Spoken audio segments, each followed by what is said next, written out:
Ô, rapaz, rapaga, fiz um vídeo aí, o vídeo passado foi uma crítica, né, do Mother, né, o Mãe, simplesmente Mãe, que eu até errei nessa crítica, eu coloquei com um maiúsculo, mas não, é minúsculo, isso tem um contexto narrativo, tá? Tem um porquê de ser o Mãe com a letra minúscula. A personagem da Jennifer Lawrence, ela se chama Mãe, simplesmente Mãe, com letra minúscula, tá? Eu vou discorrer sobre isso. E foi uma crítica sem spoilers, e é complicado criticar sem spoilers nesse caso, cara, porque você fica limitado a falar da técnica do filme e tentar passar o que você sentiu sem entregar o ouro, e fica uma coisa vaga, né? Eu fiquei 15 minutos discorrendo aí sobre o tema e tive que recorrer, enfim, a recursos técnicos do filme, avaliações técnicas como atuações e como a direção, por exemplo, a opção maravilhosa, aliás, do Darren Aronofsky de filmar tudo bem de perto, assim, usando primeiros planos, até Steadicam, de certa forma ele usa, né? De certa forma não, ele usa Steadicam para filmar alguns personagens e tal.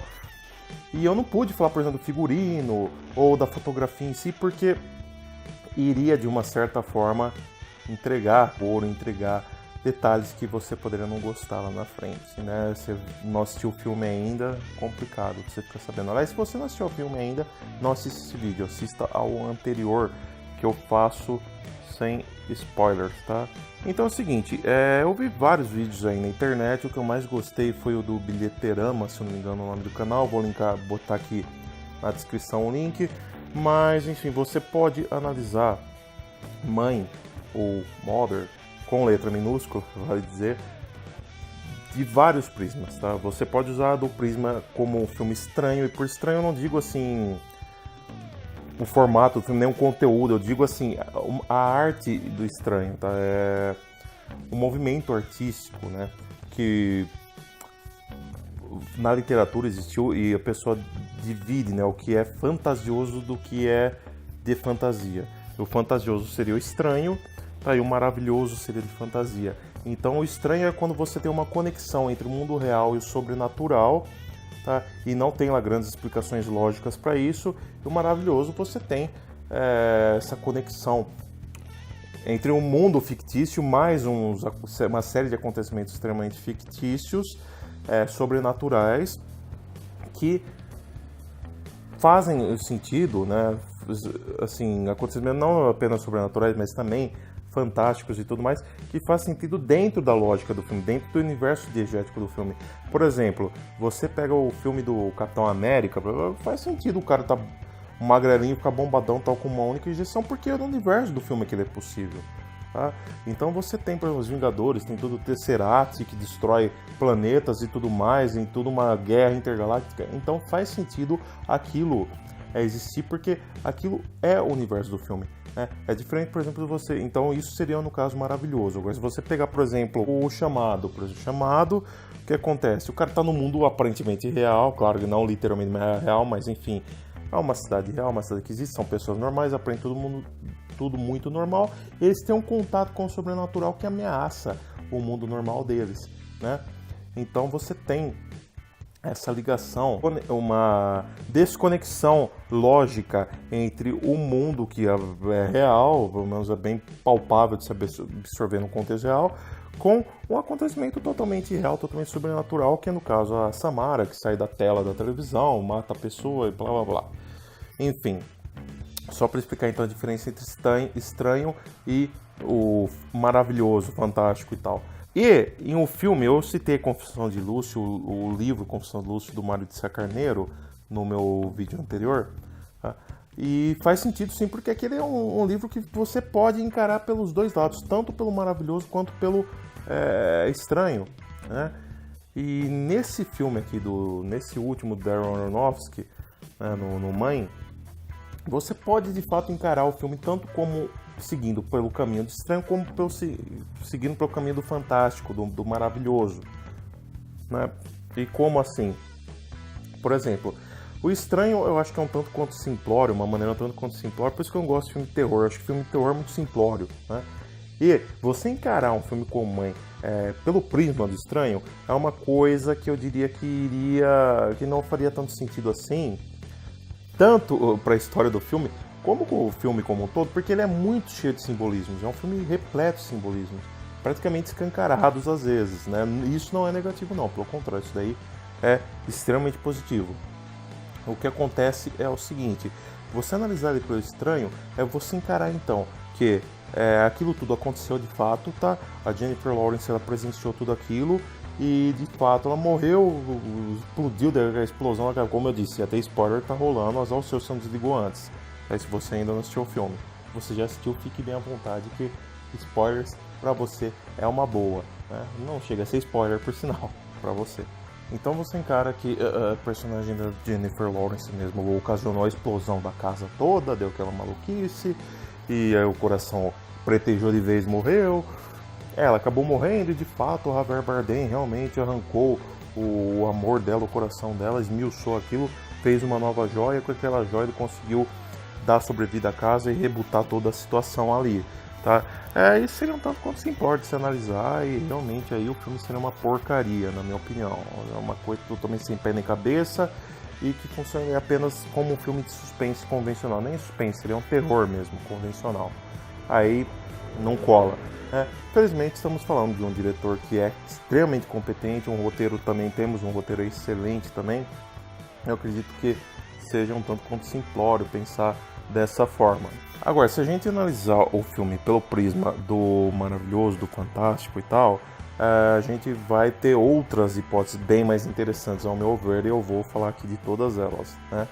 Então, a primeira delas é que, a menos provável até eu diria, mas é que a personagem da Jennifer Lawrence, ela tá maluca, ela é uma pessoa louca, ou ela sofre de síndrome do pânico ou coisa do tipo, enfim, ela é desregulada, ela é desequilibrada, ela muito provavelmente pode ter imaginado tudo aquilo que aconteceu ao longo do filme todo, né? Tanto que aquele remédio que ela toma toda hora pode muito bem ser um remédio para controle emocional ou ansiolítico ou qualquer coisa do tipo, tá? Essa é uma hipótese que eu não acredito nela, apesar que seria a melhor hipótese para explicar realmente a necessidade de ela ficar tomando aquele remédio toda hora, né? Pelo menos na minha concepção. Se você tem outra, beleza.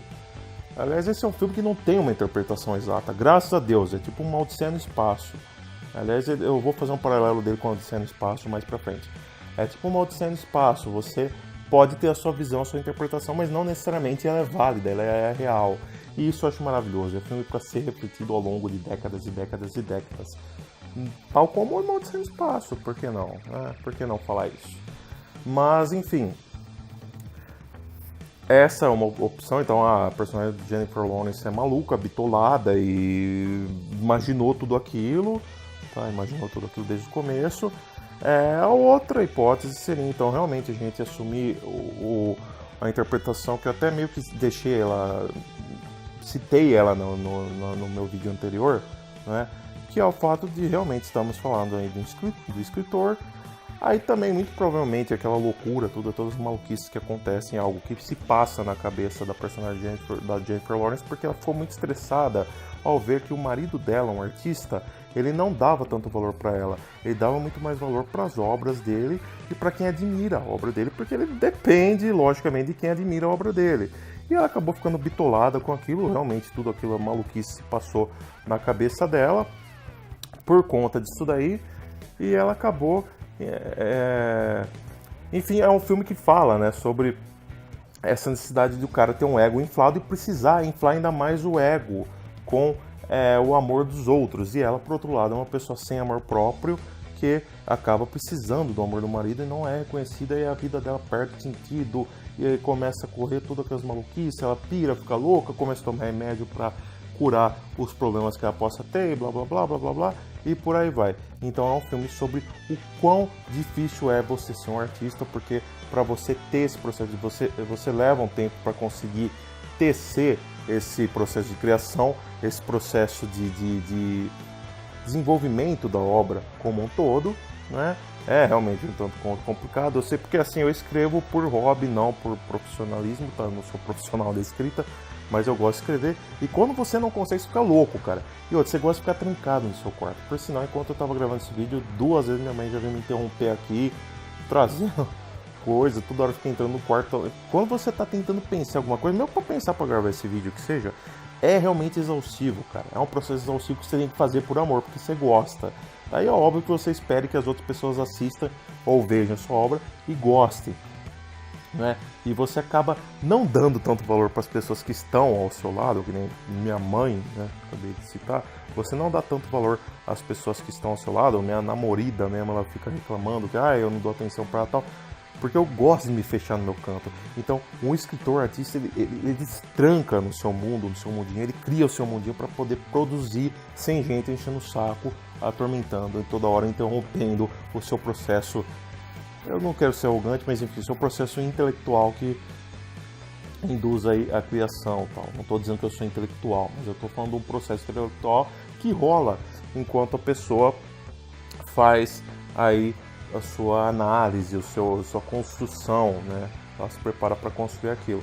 Então você acaba sendo hostil com pessoas que estão ali próximas de você, né? E essas pessoas querem a sua atenção, querem seu amor, e você não pode dar porque você está criando algo, vamos dizer assim, maior, né? Para o mundo, vamos dizer assim. E quando o mundo reconhece, aí você dá valor para estranhos que invadem o seu espaço, né? E muitas vezes tiram tudo de você, que nem quando os malucos começam a destruir a casa do cara para levar cada pedaço, né, da casa, para provar, eu estive aqui, eu quero provar que eu estive aqui, então vou levar isso daqui, vou levar aquilo ali. E no final até matam o filho do cara e comem o pedaço do filho do cara para isso, né? Loucura total. Mas enfim, só citando aí esse exemplo que para mim é até um pouco, eu diria que não tanto quanto plausível até você encarar o filme sobre esse prisma fantástico, é mais plausível do que você simplesmente falar que a Jennifer Lawrence estava louca, e mais plausível, na minha opinião. Aliás, eu durante boa parte do filme falei, cara, eu acho que isso é um hospício, cara, e o médico é ele, o único médico é o Javier Bardem, o resto tá tudo louco, né? Em especial a Jennifer Lawrence, né, que ela vai lá tomar remédio e tal. Depois a gente vai sacando alguns símbolos do filme, fazendo uma ligação com a Bíblia, que é isso que eu vou falar agora e tal. Mas essa interpretação fantástica me parece ser mais plausível até do que as anteriores que eu citei, tá? Que tá bom, beleza, Jennifer Lawrence ficou tão carente com o cara que acabou ficando louca e visualizou tudo aquilo, e é tudo um tanto quanto metafórico, e no fim é um filme que fala sobre o fato do amor próprio do cara e a necessidade dele ter o amor do mundo para ele, o amor dos fãs dele, dos fãs da obra dele para ele, porque afinal de contas ele vive daquilo, né? Ele precisa daquilo, então isso acaba destruindo, né, as pessoas que estão do lado do artista. Então o artista, durante seu processo de criação, ele é tão introvertido, introspectivo, que quando as pessoas que estão perto dele chegam perto dele, ele irrita, aquilo lá irrita ele de uma certa forma, ele precisa suprimir aquilo lá e buscar um amor de um mundo como um todo, porque ele vive daquilo. Então é sacrificante para as pessoas que vivem ao lado do artista, para o artista e também para as pessoas que vivem ao lado do artista. E o filme, na minha opinião, é tão genial que você pode ver numa boa sobre esse prisma, sem problema algum. Agora a gente tem o prisma religioso, que é o que mais está sendo, enfim, abordado no filme. No vídeo anterior que eu fiz, eu citei que fantástico, né, como exemplo de literatura fantástica, Senhor dos Anéis, Crônicas de Nárnia e tal, e até falar da Bíblia Sagrada, mas aí tem gente, então pra você a Bíblia é só uma fantasia, que pra mim, desculpa, mas tá? Se você é religioso, paciência, pra mim é apenas uma fantasia. Eu costumo chamar o cristianismo, por sinal, de mitologia hebraica, tá? Desculpa se você é cristão, paciência, mas é a minha opinião. Em todo caso, vamos analisar do prisma da Bíblia. Aí a gente já pega desde o começo, né?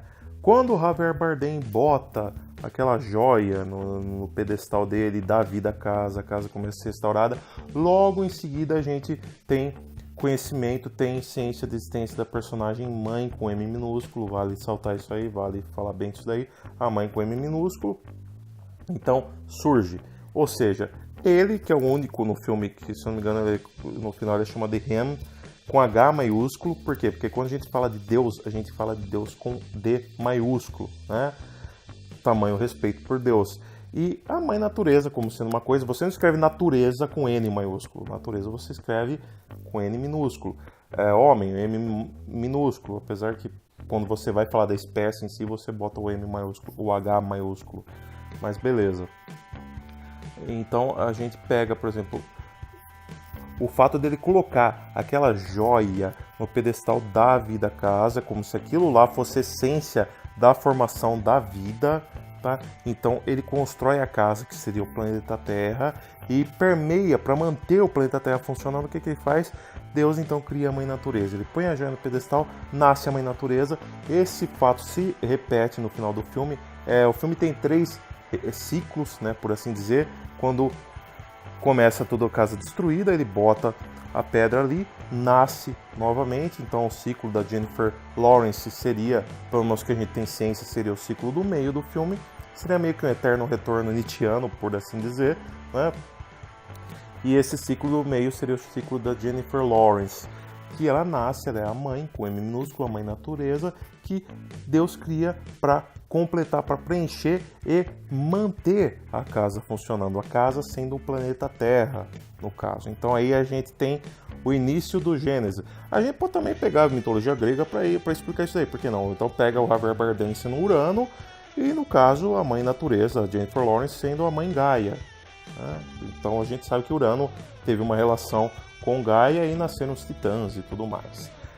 Mas vamos se fechar aqui na mitologia hebraica, no cristianismo, tá? Que faz mais sentido para esse filme, pelo menos, porque o filme pretende passar. Então a gente tem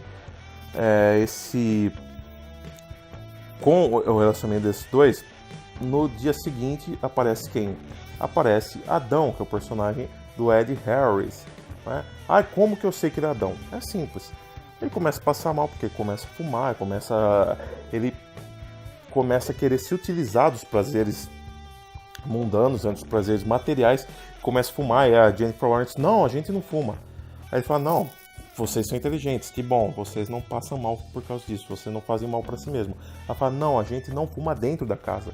Ou seja, ela não quer, a natureza não quer prazeres materiais humanos dentro do planeta dela, do planeta que ela está protegendo, do planeta que ela está restaurando.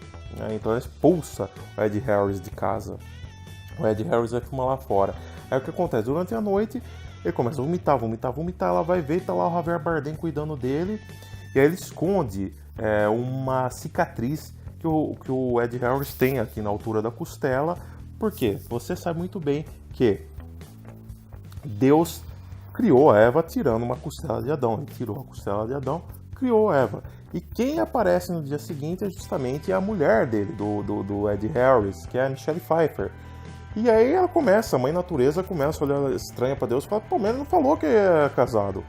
Em momento algum ele disse que era casado. Como que o cara aparece? Como que a esposa do cara aparece aqui? Ele não falou que era casado. E ela assusta. Né? Então surge Eva na história. Né? Pouco tempo eles começam a querer abusar, se aproveitar da bondade do Javier Bardem e tal, não sei o que. Começam a ficar interessados em invadir o local de trabalho do Javier Bardem. Qual é o local de trabalho de Deus? O local de trabalho de Deus é o paraíso. E eles começam a querer entrar no paraíso. Né? O Adão e Eva, no caso, começam a querer entrar no paraíso. E eles invadem o paraíso sem consentimento de Deus. Deus não gosta que entre no paraíso sem consentimento deles. E Eva, a Mãe Natureza, fica avisando todo o tempo que não gosta. E os caras ainda assim invadem o escritório dele. Quebra, então, a essência da vida. A essência da vida, a joia, seria então o quê? O fruto. Né? O fruto, a maçã que a cobra dá para Adão e Eva. Eles mordem a maçã e aí eles desencadeiam todo o caos que a gente vê hoje em dia. E esse caos, então, dá origem à expulsão do homem do Éden, né? Deus expulsa Adão e Eva do Éden, sai daqui, vai embora daqui, não sei o que, ele lacra, né? O Javier Bardem lacra o escritório dele, ninguém mais entra aqui, não sei o que, tal, né? E quando eles são expulsos do paraíso, o que acontece? Acontece que aparecem os filhos dos dois, né? Que seria o Abel e Caim, né? No caso, aí eles começam a discutir os filhos e tal, e o mais velho mata o mais novo, que isso acontece na Bíblia, né? Abel mata Caim, o Caim mata Abel, né? Eu nem lembro, não leio Bíblia mesmo, então tá isso aí. Mas enfim, um mata o outro, aí a gente já tem novamente a morte de um irmão pelo outro, tá? Que é o que a Bíblia diz. E aí morre, fazem toda uma... Chega mais um monte de gente na casa por causa do funeral dos dois e tudo mais, funeral do filho mais novo. E aí um monte de gente começa a entrar na casa e a situação perde controle. Eles começam a desrespeitar as regras naturais, as leis impostas pela mãe natureza. Então a mãe natureza fala, ó, desce dessa pia que ela não tá chumbada. O pessoal, não tá não, começa a pular, aqui tá resistente e tal, começa a pular, começa a testar a natureza, as forças da natureza. É o ser humano usando e abusando da natureza, testando a natureza, e isso desencadeia o quê? O rompimento das leis naturais em si, e ocasiona o que na Bíblia a gente chama de dilúvio. No filme mostra, eles quebram a pia, começa a vazar água para tudo que é lado, tal, não inunda, né, mas enfim, enche a casa e a mãe natureza surta e expulsa todo mundo, sai daqui, vai embora daqui, não sei o que, surta, tá? A mãe natureza surta, toca todo mundo de casa, e aí, beleza, você vê novamente Deus e a mãe natureza tentando se entender. Aí você vê o Javier Bardem dando mais atenção para a mãe natureza, tudo mais, e aparentemente fica tudo normal. Aí ele começa a trabalhar na nova obra dele. Qual que é a nova obra dele? Seria o Novo Testamento. Então a nova obra do escritor, a nova obra do Javier Bardem, que já não escreveu há um bom tempo, porque ele tinha escrito antes. E o que ele tinha escrito antes? O Antigo Testamento. O Antigo Testamento. E o Novo Testamento ele escreve, e tanto é que o pessoal invade a casa dele de novo. Um bando de gente fica louco, idolatrando. Não, os caras estão idolatrando minha obra, não sei o que, tal. Só que cada um interpreta de um jeito. E o que acontece essa interpretação, essa múltipla interpretação de uma obra? Qual obra que é multi-interpretada? É o Novo Testamento. E é aí que surgem várias religiões. Várias religiões surgem e surge então esse culto ao Novo Testamento, né? E aí ele tem um filho com a mãe natureza, esse filho, Deus tem um filho com a mãe natureza, que esse filho é Jesus Cristo, e o que acontece poucas horas depois que Jesus Cristo nasce, eles matam o filho do escritor, cada um come um pedaço dele, e o escritor fala, mas eu não esperava isso, eu quis dar meu filho para eles como presente, é um presente para eles, não sei o quê. E olha o que eles fizeram com o meu filho, mataram o meu filho, que é o que aconteceu com Jesus Cristo, por sinal. Eles matam Jesus Cristo, né, para comer esse pedaço de Jesus Cristo. O que a gente faz quando a gente comunga? A gente pega a carne de Cristo, né, o corpo de Cristo, no caso, corpo de Cristo, amém? Você pega a hóstia, você come um pedaço de Cristo. Então, é isso que acontece.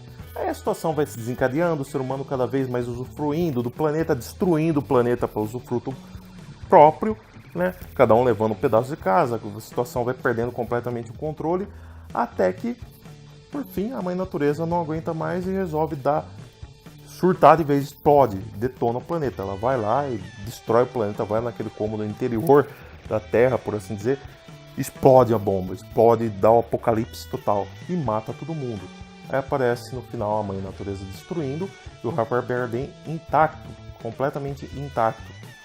Ele pega ela no colo e leva até o leito de morte dela, né? Aí lá ele começa o sacrifício final, olha, eu preciso só do seu amor. E ela pergunta até antes disso, quem é você? Ele fala, eu sou eu e eu preciso do seu amor. Precisa do amor da natureza por ele. E quando morre então, já destruiu o planeta, morre a mãe natureza, ele tira o amor da mãe natureza, tira a joia, né, tira o coração dela, esfarela, faz aquilo a joia, bota no pedestal e rebuta num terceiro ciclo de existência, numa terceira era, num terceiro eterno retorno, né, com a possibilidade, claro, de tudo acontecer novamente, né? Então ele nasce, ele acorda ao lado de uma nova mulher e tudo mais, e ele não acorda ao lado da nova mulher, ele acorda a mulher sozinha na cama, uma outra mulher agora, uma nova tentativa, ela fala, baby, também tão à vontade quanto a Jennifer Lawrence estava no começo do filme. Por quê? Para mostrar que enquanto estava só Deus e a natureza no mundo, ou então Urano e Gaia, a coisa até que funcionava. Quando tiveram o primeiro casal e o primeiro filho que gerou depois a primeira nora, vamos dizer assim, já deu no que deu. É a primeira filha, né? Não a primeira nora, a primeira filha, deu no que deu. Então isso é uma forma, eu apresentei para você 4 formas de encarar o filme, pode ter N outras formas. Eu falei que faria um paralelo com o Uma Odisseia no Espaço, que é o seguinte, o Uma Odisseia no Espaço analisa a evolução humana do ponto de vista da evolução nietzschiana, né? Ou seja, homem macaco, homem e super-homem, né?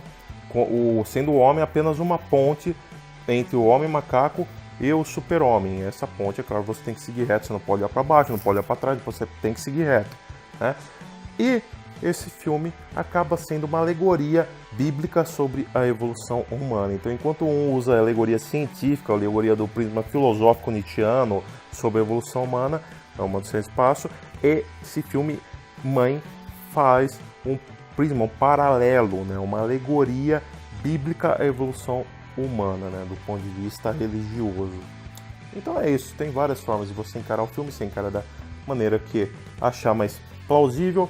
Eu gosto de encarar da forma que eu já disse, sobre o prisma do artista, que realmente o quão é duro um artista criar e ter que deixar o amor que ele teria nas pessoas mais próximas dele para dedicar um amor ao mundo, a uma obra que vai ser destinada ao mundo, isso é um tanto quanto doloroso, e também sobre esse prisma bíblico que eu falei.